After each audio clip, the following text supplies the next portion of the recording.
Is Localized Application Framework Manifest Reporting the Framework Library DLL is missing? I'm Sophie Chen, a senior Windows developer. I've identified the library gap and have the professional fix ready. Before we begin the manual steps for Framework Library, check the description for a tool to help maintain a clean system environment. This is the Framework Library, a generic application framework module.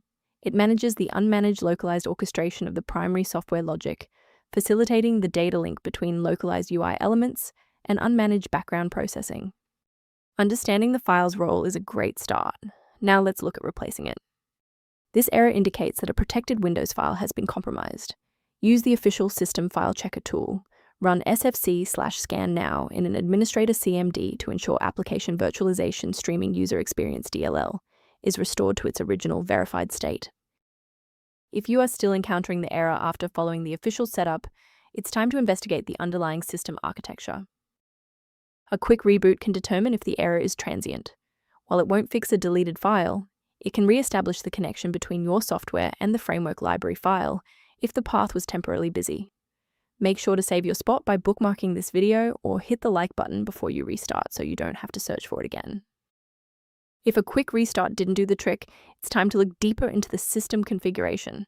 If you need to pause the video to find your settings menu, I'll be right here. If the restart didn't fix the library error, we need to manually repair the specific C++ redistributable package. First, go to Control Panel, then select Programs and Features. Second, find every Microsoft Visual C++ redistributable, 2005 through 2022. Third, right-click each and select Change, then select Repair. If that fails, download the latest all-in-one VC++ redistributable package from Microsoft's website. Please note that for DLL files with numbers, the number tells you which version to repair. For example, 120 equals 2013. It's worth taking a moment to discuss the safe acquisition of runtime components. A vital technical reminder: modifying application virtualization, streaming user experience DLL manually, is a high-risk procedure that can overwrite essential library files your hardware depends on for basic functionality and secure processing. Instead of relying solely on manual updates, you can maintain your system environment using a professional maintenance utility. Review guidance on library management and system stability by accessing the repair-related resource linked below for Framework Library. To keep Framework Library running with a stable configuration, subscribe to our channel and like this video to help us reach more users in need of support.